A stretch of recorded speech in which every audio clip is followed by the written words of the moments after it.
Okay, welcome everyone to an In Conversation With. My name is Emma Smith. I'm the project manager with Empowered Conversations, which is a project of Age UK Salford. Thank you so much, Jane, for giving your time today to have a chat with us. My absolute pleasure. I've looked forward to it. We're dialing in all the way from the UK to Australia today. It's very exciting. So thanks everyone for joining us. Our plan for today is I'm going to give you some background on the work of Empowered Conversations. I'm going to hand over to Jane for her presentation, and then we're going to make sure that we have plenty of time at the end for questions and answers from you. So we've been playing around with it already. That was part of my plan, was to get you pop in some questions or just statements into the chat function. So we'll use that later. If you have any questions, anything I say, anything that Jane says, you don't have to write it down. You could just type it into the chat, and I'll make sure that we pick all of those up at the end when we move into the Q&A. So I hope that all makes sense. Okay, if you haven't met or heard about Empowered Conversations before, we empower families affected by dementia to live as well as they can. And we do that by delivering communication courses. So we have Empowered Conversations and we have Moving Beyond Words. The courses are delivered online. They give caregivers an opportunity to really think about what's changing around communication, get curious about what might be going on for the person with dementia, and think about what changes they can make to stay connected. Alongside our courses, we also offer dementia-focused therapeutic support for family caregivers. We do regular webinars like this, and we have 2 monthly groups, one around bereavement and also one around giving caregivers an opportunity to share their stories to bring about change at a local, regional and national level. So I think that's all I want to say. I'm going to hand over to Jane and I'm going to start up the presentation. Can you see that okay, Jane? Yes, I can. Thank you very much. So I would love to say welcome to everyone. Thank you to you, Emma, for inviting me. And it is truly exciting to be here. So this is all the way from Victoria, Melbourne, Victoria in Australia, where it is evening right now. And today I'm going to share with you about the Spark of Life education and give you a little taste on how to prevent angry behaviors in people with dementia and in dementia care. And first, I'd just like to share, I'm just going to get this to work. A little bit slow. Here we are. Whoops. Right. There was a nice, I'll get it right. There was a lovely welcome for you. And I thought I'd just give you a little bit of background about myself and why I have ended up in working with people with dementia and being so incredibly passionate about enriching their lives and bringing out a sparkle in their eyes. So I have a background as an occupational therapist. You might hear I've got a funny accent. It's a little bit of Danish accent and a little bit of Australian accent. So I was born in Denmark and I graduated as an occupational therapist in Denmark as well. And occupational therapy I have brought to the development of the Spark of Life so that the focus is on rehabilitation of people with dementia. And I'm talking about genuine rehabilitation of the cognitive abilities. Then I have a background in family therapy in the focus of advanced systems theory.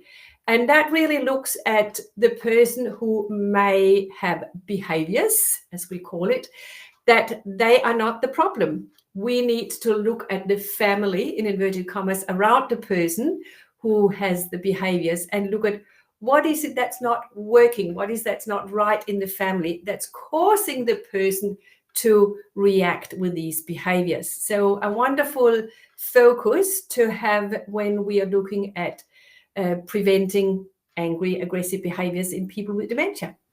And the last string to the bow or bow to the string, whichever way it goes, is that I'm a master practitioner in NLP. And that's really interesting.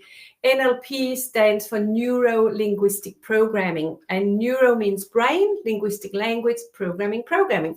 It's simply the science of how we use language to program our brains with our self-talk and how we talk with other people. And that I have used to, you could call it, develop a new language for communicating with people with dementia that helps us get in behind the most perhaps defenses and in behind what may have been lost in reconnecting up neural pathways so we can reach into their memory. So quite an exciting combination, just so you can see that's where I'm coming from, and that's the combination of this that I have contributed to the Spark of Life philosophy and education and model of care that you heard about in June. And when I was in Denmark and graduated as an occupational therapist, I thought I was never, ever, ever, ever going to work with people with dementia. I couldn't imagine myself doing it. But it was tough to get a job. And the first job I got was in geriatric psychiatry, working with people who had dementia and who had such severe, challenging behaviors that no one else could really look after them. And I was so fortunate to work with a real pioneer in psychiatry. And she believed in people with dementia, and she believed that they could rehabilitate. And I learned very quickly that from my perspective, people with dementia were often very misunderstood.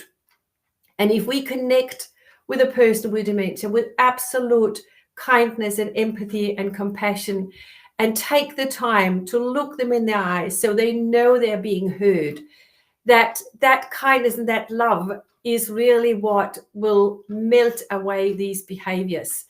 And I very quickly decided that I was going to become an advocate for people with dementia, and to really turn around what I call eyes where the light has gone out into eyes where we can really see a sparkle that simply represents that here we have a person who's feeling really, really good in themselves. So that's a little bit about the background. So you get from a little bit of where I'm coming from. And then for every one of you who are family carers here, I also had a beautiful mum, Kissy, and she had dementia. So just so you know, I'm not just a professional who have become passionate about people with dementia, but I've certainly also experienced in my own way, caring for my own mother who had dementia, the challenges, the sometimes totally embarrassing moments where you just feel, oh, if only the floorboards would open up and I could disappear. But also the immense joy and sometimes completely spontaneous, unexpected, fun experiences to have together when I chose and decided and learned I have to change. I can't change my mother, I have to change, which is part of my message here today. And then in 1993, I founded Dementia Care International here in Australia, because I came to Australia because I met an Australian man who I have married. And then I started Dementia Care International. We have a focus on rehabilitation in dementia and on humanizing dementia care. And Dementia Care International is the organization behind both the Spark of Life philosophy, Spark of Life education that I'm telling you about today, and the Spark of Life model of care, which I said Hilary Lee shared with you in, I think it could have been the last session you had before your summer holidays. And I have a feeling this is the first one after the summer holidays. So thank you, Emma, for us embracing the summer holidays on either side. And if you just wonder, because we are a completely independent organization, we do not get any government funding.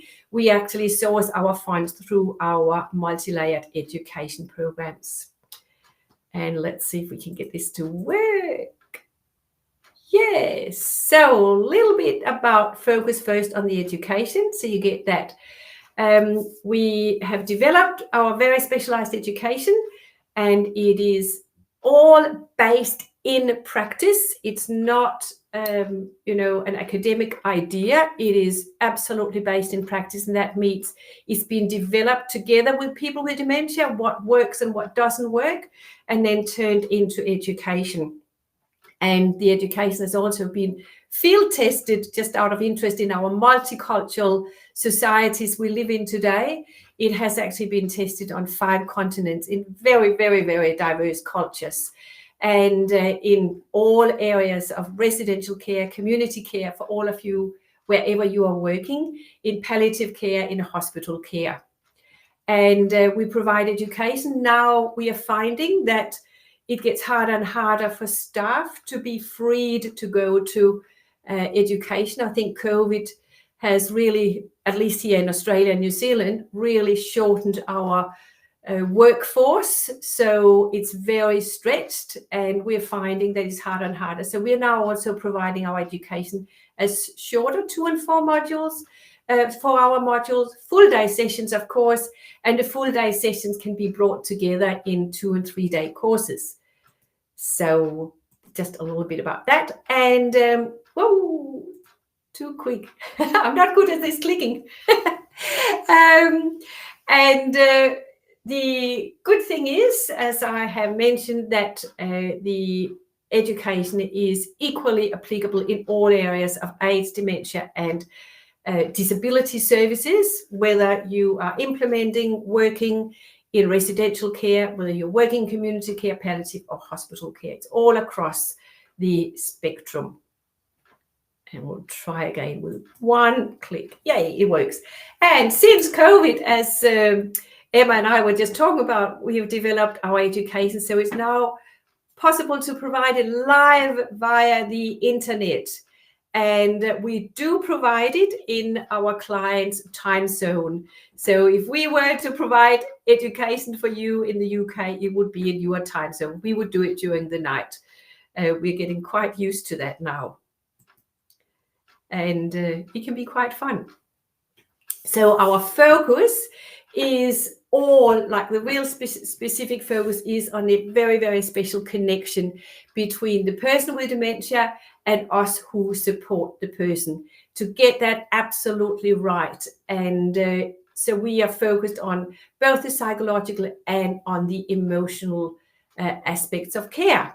And of course, that also flow into benefiting clinical aspects of care, because if we know how to connect, if we know how to put a person at ease, it's so much easier to provide wound care. So of course it does flow into that area as well. It's going to go to the next, sorry.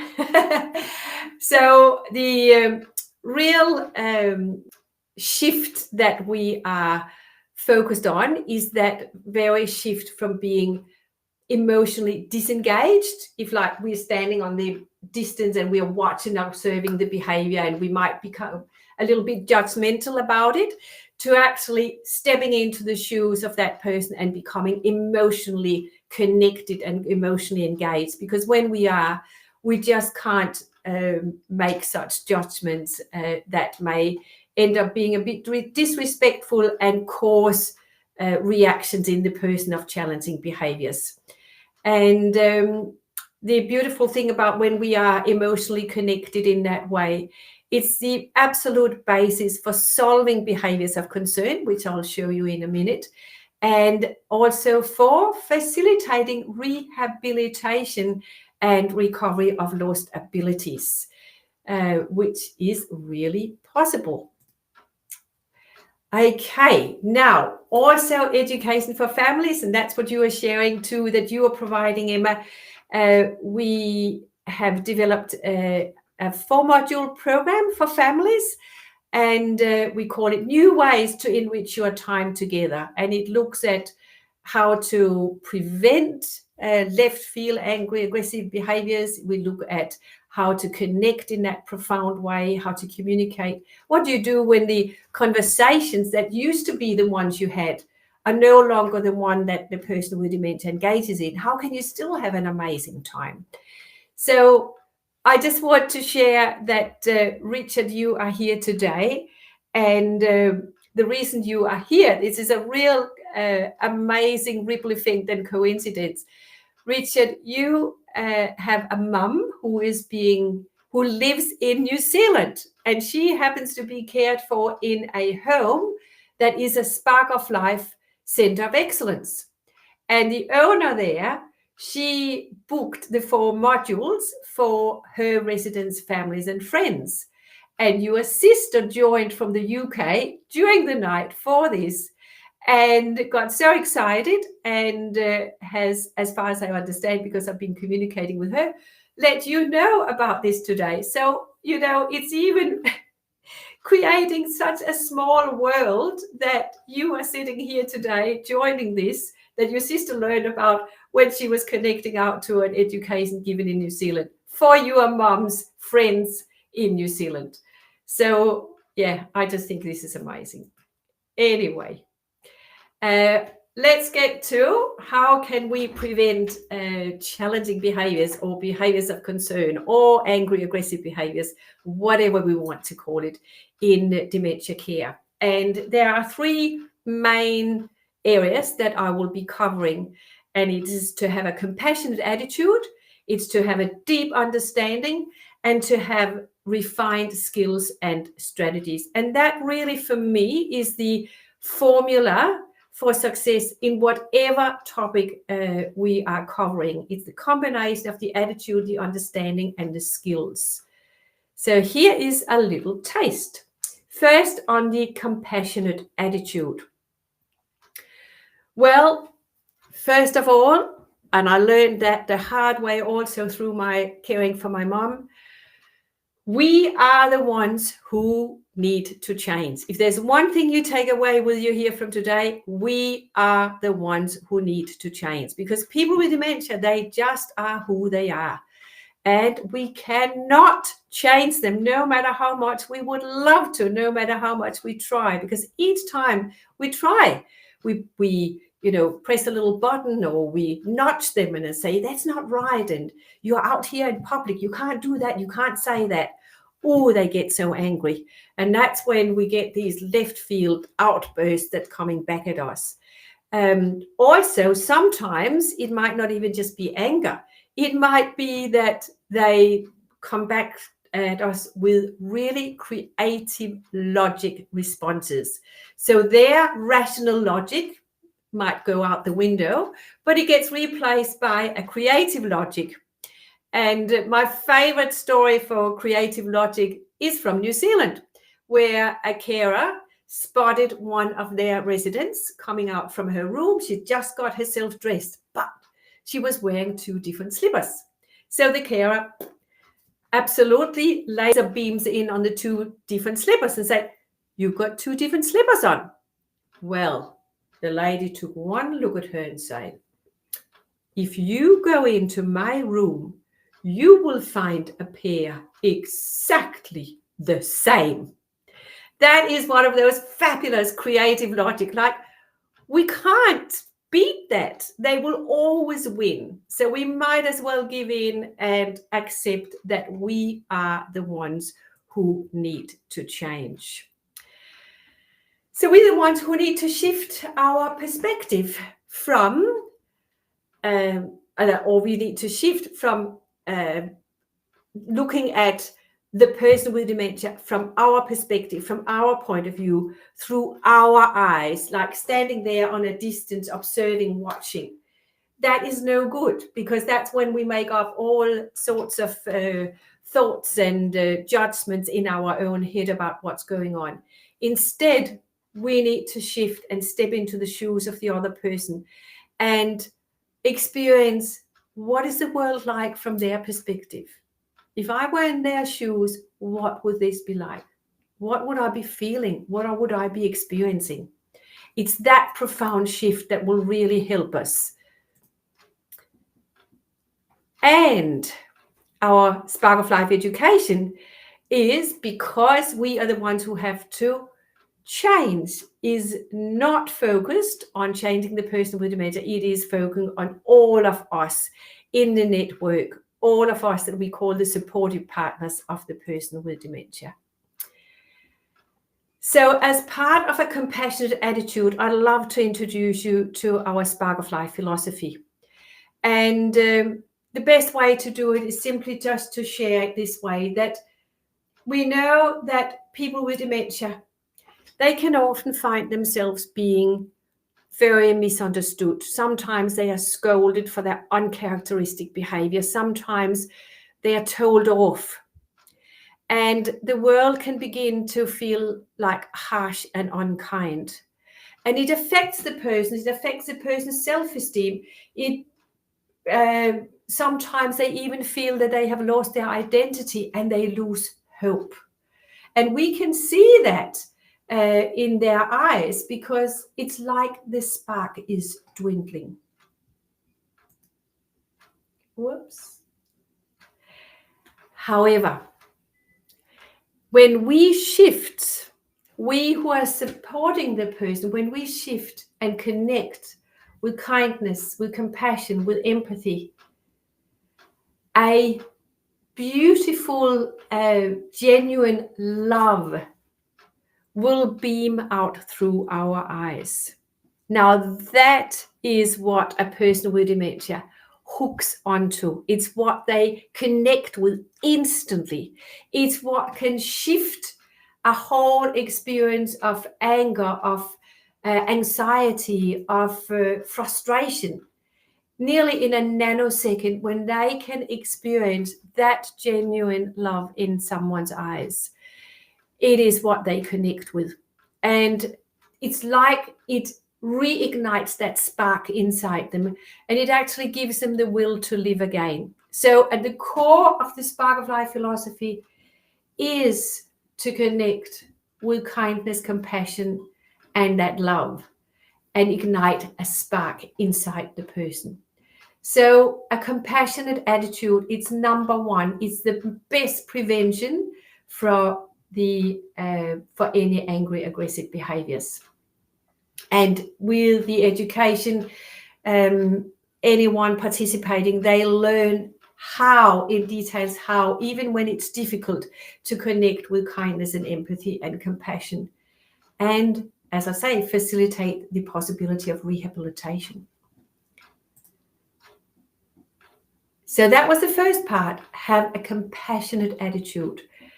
Then to deep understanding, and I'm going to bring that alive. So we're saying that angry, aggressive behaviors, well, there is actually more to that than being a symptom of dementia. And I've got a statement for you all. And I always say that there is always, not always, I say always, but there is always a personal, meaningful reason behind anything that a person with dementia might say or might do.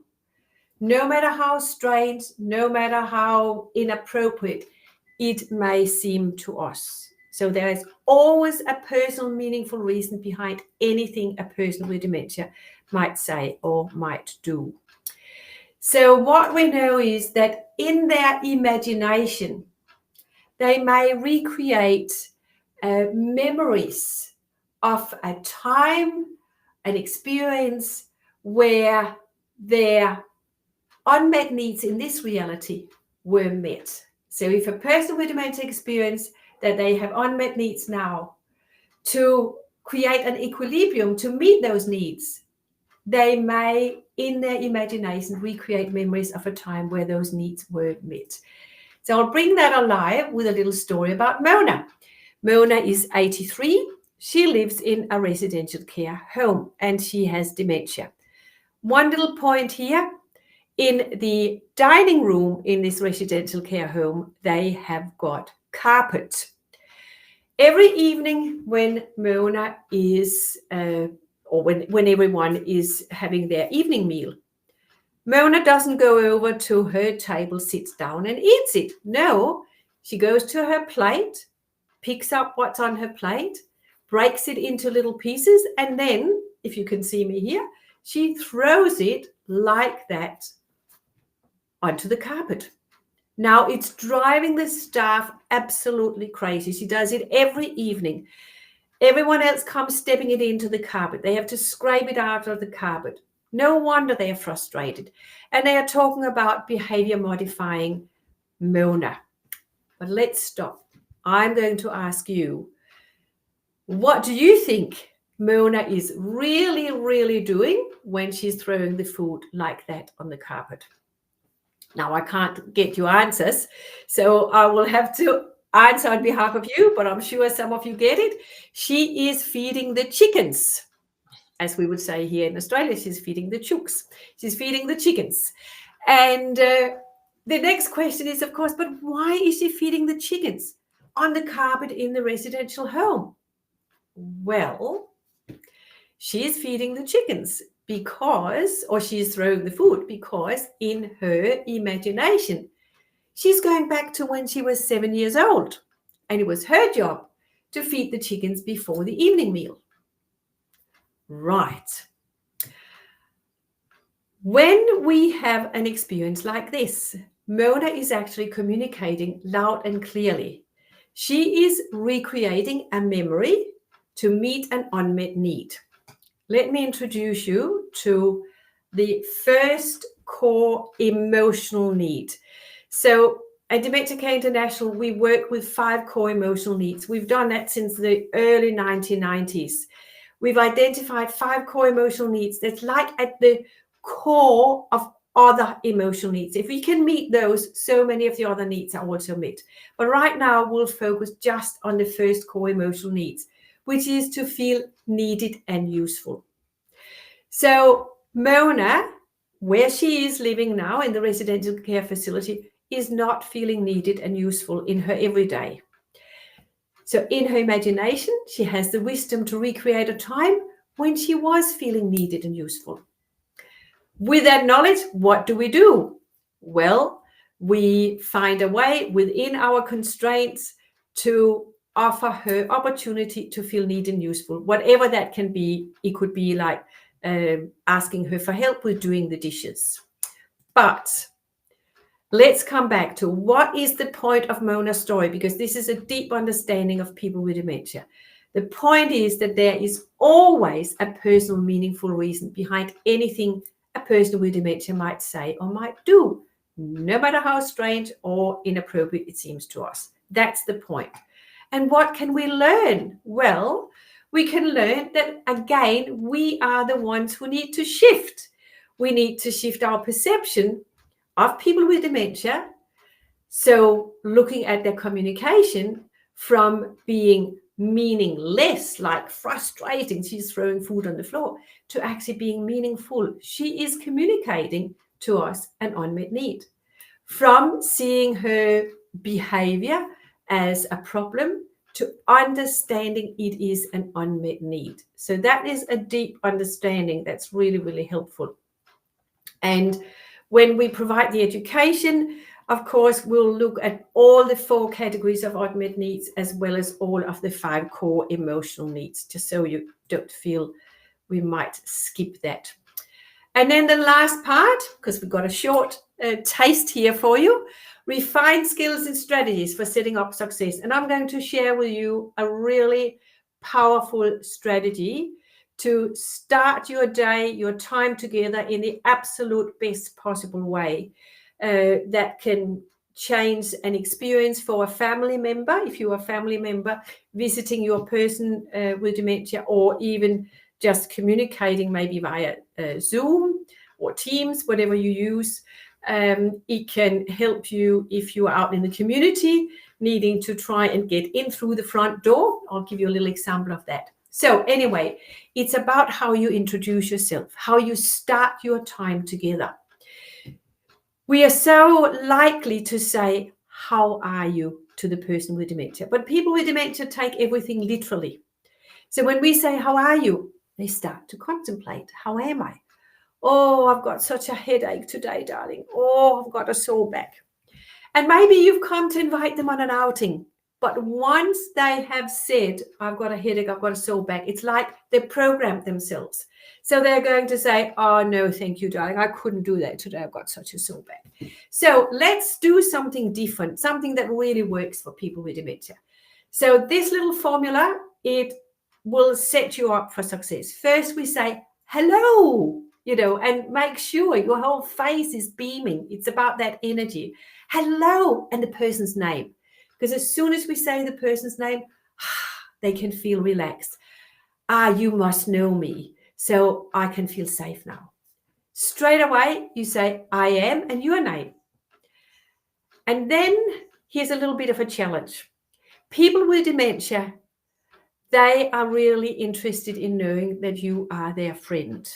It's very important for us to introduce ourselves as the nurse or the social worker or the carer or whatever. But really deep down for the person with dementia, the most important is that you are their friend. You know that you can provide special services. So I am going to challenge you a little bit and say, you could say your friend. Or if you're a family member, of course, you can say, I am your daughter, or I'm your husband, or whatever your relationship.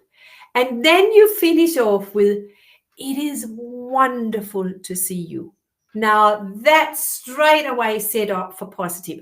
You can probably hear that this is where the neuro-linguistic programming is coming in. This is really setting you up for success here. So you say, hello, and the person's name, I'm Jane, your friend or your daughter. It is wonderful to see you. And make sure you've got that twinkle in your eye. This is when you are connecting. Now, this is powerful stuff. One of our master practitioners in Denmark, she was working in community health, and they experienced, before she did the course and learned this, they experienced 70% of their clients, they couldn't get in through the front door. They just would not open. And they would come and they would tell them that they were the nurse, and they would come and bring the tablet.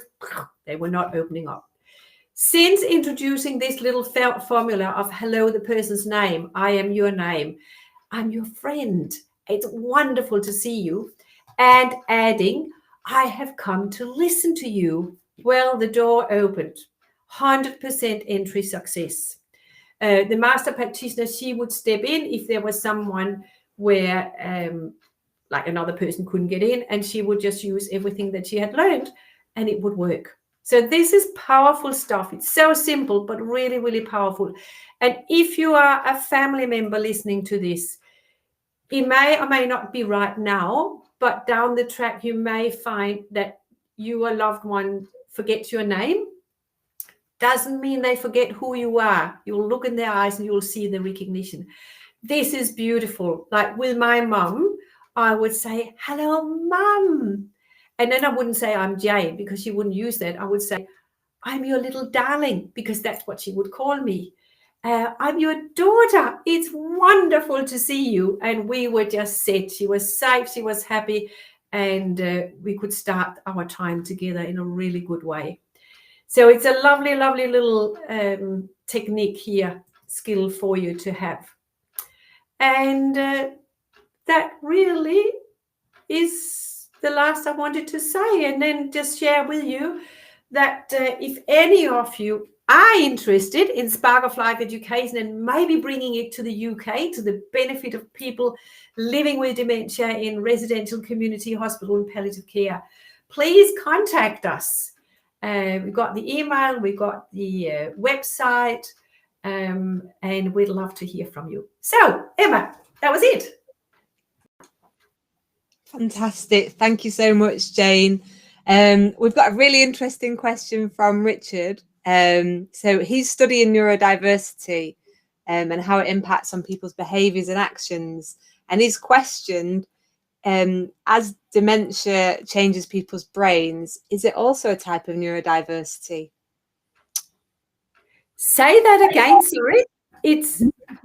Is dementia a type of neurodiversity because it impacts on people's behaviours and actions? I can't answer that because I don't know. Richard, I'll give you, mine isn't an answer, but mine is a reflection. So we delivered our course in a prison a few months ago, and we had a staff member from the prison who is their neurodiversity lead, and she made the connection straight away that, you know, because that was her area of work, she just saw that dementia was just another type of neurodiversity, which was really interesting. And that was the first time I'd thought about it like that. So yeah, thank you for dropping that question. And I have to say, I have actually not heard about neurodiversity. That's why I can't answer it. I don't like to say something I don't know. How would you define neurodiversity? So I give you an ADHD or autism or anything on the spectrum. You might have a different term for it. Okay. Well, if I can just share something then, now I get it. Thank you. that if we look at what dementia is, because I think that's really important, it's probably one of the most common asked questions we get at Dementia Care International. What's the difference between dementia, for instance, and Alzheimer's? And I can explain it so simple, because dementia is actually not a disease. It's not a medical condition. Dementia is simply a group of symptoms. It's like an umbrella group of symptoms. And the symptoms we're talking about are, of course, what we're thinking about with dementia. It's memory loss, it's mixing up relationships, it's like losing the ability to put clothes on in the right order, and those kind of things. That's what we think of as dementia symptoms. So dementia covers that group of symptoms. But then there can be more than 100 different conditions that cause those symptoms. So you can nearly think of the symptoms like a temperature. We know that there are so many conditions causing a temperature. There are so many conditions. So Alzheimer's is one. Parkinson can cause it. If you've been a boxer, we've just seen a bit of that in the OL, then that can cause dementia, a little bit down the track. There are just so many conditions. So dementia is not a disease, not a medical condition. I know we get confused because our media doesn't understand it, so they keep making out that dementia is a disease. So hopefully that's helpful. Brilliant. Thanks, Jane. And Amanda's just said, so Amanda's one of my team members. I'd agree that dementia is another type of neurodiversity. So there we go. It's just a different way to think about dementia. So if you have any questions or comments, pop them in the chat now and let's get the conversation going. Yes. Jane, while we're waiting for people to pop some questions in, how different do you think is the Spark of Life education to other training options? I think it fills a gap because it's got that unique focus of that human quality and absolutely bringing out that compassion and empathy in people and doing it in a way where they own it. So those who do the training, they really own it. And when they go back and they try it out and they see the shifts in front of them, it gives them so much joy. So to me, that is one of the real key differences. And of course, it can just enrich and enhance everything else that we're doing, any other education, any other programs that are being provided. It just sits there as that real, how do we actually connect with a person with dementia in the best possible way to bring the best out in them. Fantastic. And I'll just say one more thing, and that is that what we get a feedback from leaders who are using Spark of Life is that it's like they all would love that care was provided in that way, but they haven't known how to achieve it. So it's like giving the leaders the tools to make that happen in their service. Brilliant. Thank you, Jane. There's so much synergy in our work. Heather has asked the question, do you know if any care homes in Scotland use this model? Oh, Heather, are you from HC1? Just out of interest. We don't know of anyone who is doing it in Scotland. We've never had anyone join our education, but hopefully that can happen. Oh, no, Care Home Collaborative. Thanks, Heather. Well, there you go, Heather. Make it happen in Scotland. Be the first. Fantastic. You shared some benefits. What are the wider benefits for the healthcare services of using the Spark of Life education? What are you seeing? I would say that there is no doubt, if we want to see a shift in the attitude and the care practices, that we know education is the absolute key. And there is just no doubt that not only is it a benefit for the end user, the resident or the client, but the staff benefit so much because they gain new skills, they gain new confidence, they have better connection. So their whole staff satisfaction and joy of their everyday work is enhanced. And we can see that people tend to stay longer in their job instead of moving from job to job. And I think that today is really, really important. Retaining our staff and attracting new is probably one of the real biggest issues we face. There's always money for building new buildings, but how do we actually attract and retain the staff and good staff? And that definitely helps in that area. Brilliant. Are you building up statistics around that, Jane? So you know people who, you know, organizations. Our master practitioners, they have to do a recertification application each year, and that's where this is some of the information that we are collecting from them. Brilliant. Including falls prevention and reduction of psychotropic medications, which is really a focus for us. I was going to ask you about that. So that change in medication, as people are more curious about what's going on for that person and they're meeting that person's needs, then actually the behavior is changing, so they don't need to be on the antipsychotic medication that perhaps they were on. Absolutely, spot on. Wow. Yes. I mean, that's massive, isn't it? And again, that's being tracked by our master practitioners. We really focused on that. And they have to set themselves goals each year for bringing that down. And just the impact on the person with dementia and their quality of life. I mean, that's just huge, isn't it? And that leads to less falls, because we know that psychotropic medication is so bad for people and they fall once they start on that. So it's got so many other positive benefits.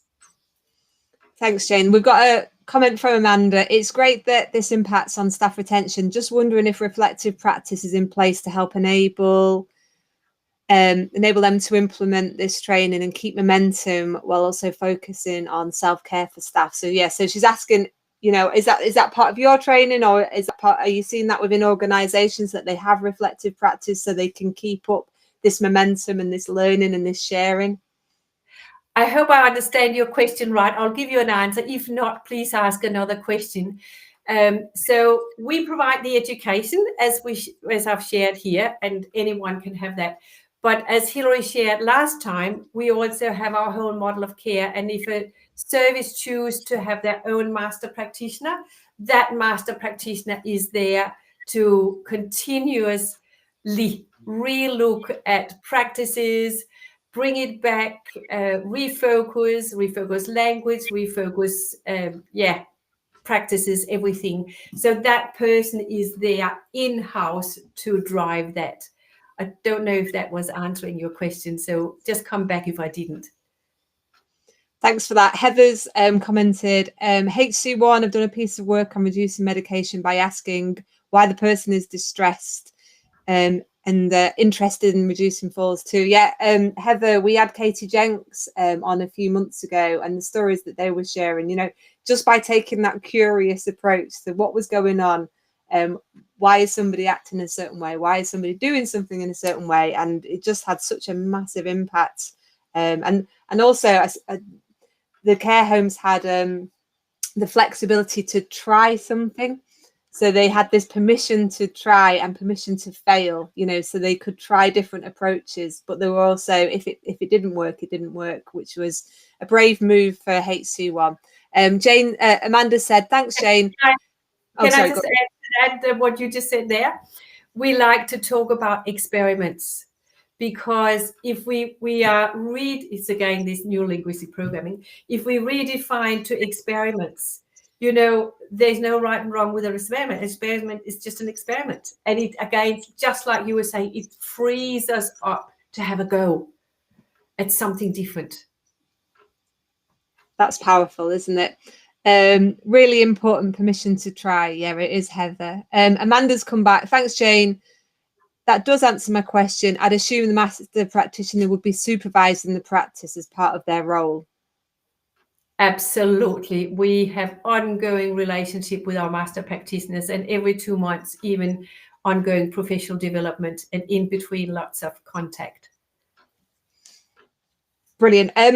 So how, we've talked about some elements of the training. How broad is it? I'm thinking, some of the really tricky areas where perhaps a person with dementia might express themselves sexually with a care home staff member.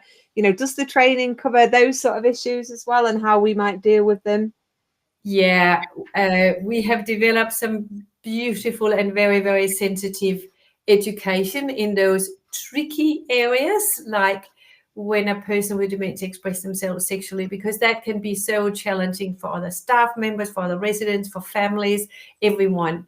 We have a beautiful education session on that. We call The Heart Has No Wrinkles. It's very gentle, very respectful. It takes everyone's perspective so everyone feels heard, and then draws to a conclusion and what we can and can't do. So very beautiful. Also, another area that we're finding that most homes are having challenges with is showers. So we have a beautiful session again called turning stressful showers into enjoyable experiences. And that is the key, from task to experience. Brilliant. Thank you. Richard said that very powerful, that allowance to fail. I work in cultural transforming organizations, and experiments and psychology safety are so important. Yeah. Yes. Thinking the allowance to fail. I like the idea of an experiment, or just to have that freedom and have that, know that everyone's got your back if it doesn't quite work, and have that opportunity just to make some small changes to maybe make it work better. Yeah. Can I just share a little story to really show the power of that? Alva Edison, he was the one who developed many years ago the incandescent light bulb. And apparently, like, this is historically proven, apparently he had to develop around 1,000 experiments before he came up with this light bulb.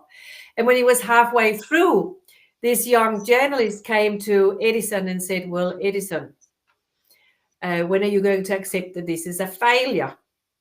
And Edison just turned around and said, there's something you have absolutely misunderstood. I have not failed 500 times. I am 500 experiments closer to finding the solution. It's such a good attitude. It really is. If anybody wants to find out more about Spark of Life, what's the best way? Is it the website?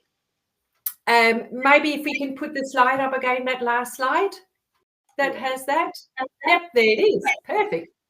Okay, so you might take that website or the email info@Dementia Care International, and I'm very happy to personally get back to you. fantastic. If any of you just want to be in contact, we'd love to create contact around the world. It's super exciting. Definitely be brilliant to bring Spark of Life into the UK, wouldn't it? It would be really lovely. It's so gentle, and it just supports and enhances what's already going on because of that contact. Yeah, definitely. Thank you, Jane. Now, before we started the webinar, you were getting really excited because we were talking about dementia in the Commonwealth report and how it's coming out on Friday. Do you want to share a little bit with our? I would love to today. Yes. So Common Aid is an organization that is working on enriching the lives for elderly people in the 56 Commonwealth countries.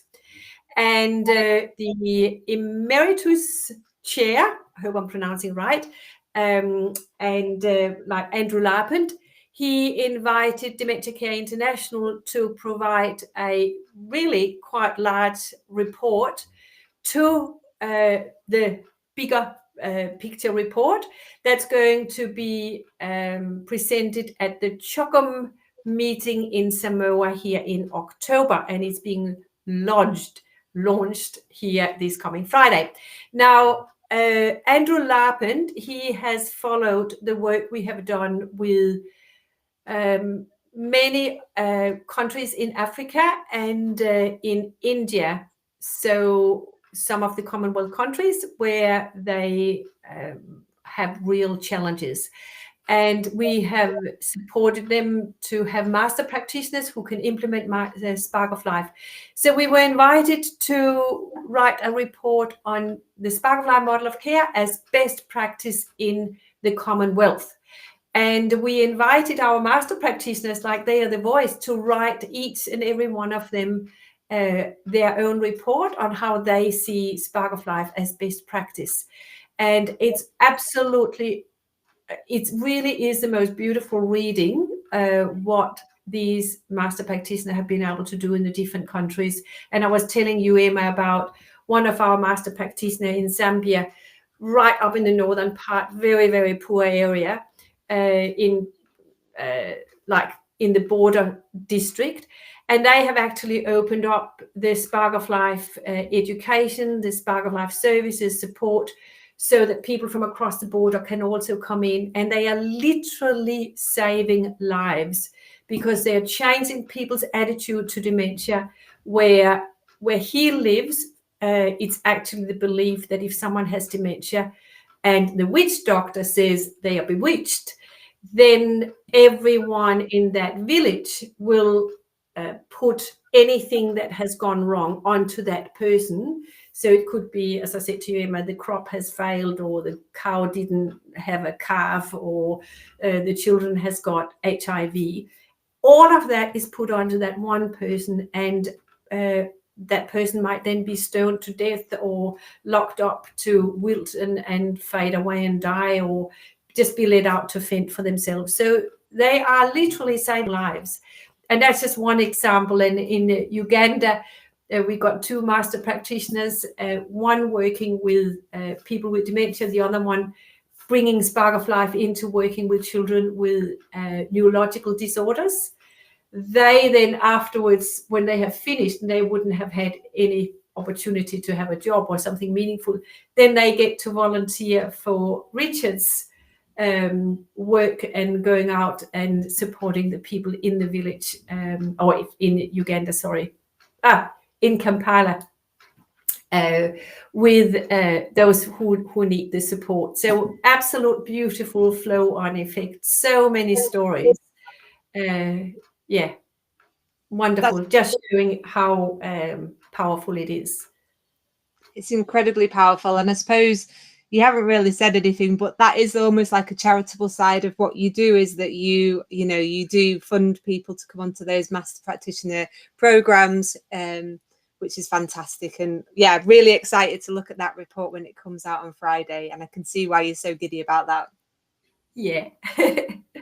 And those stories and reports, they will also be up on our website.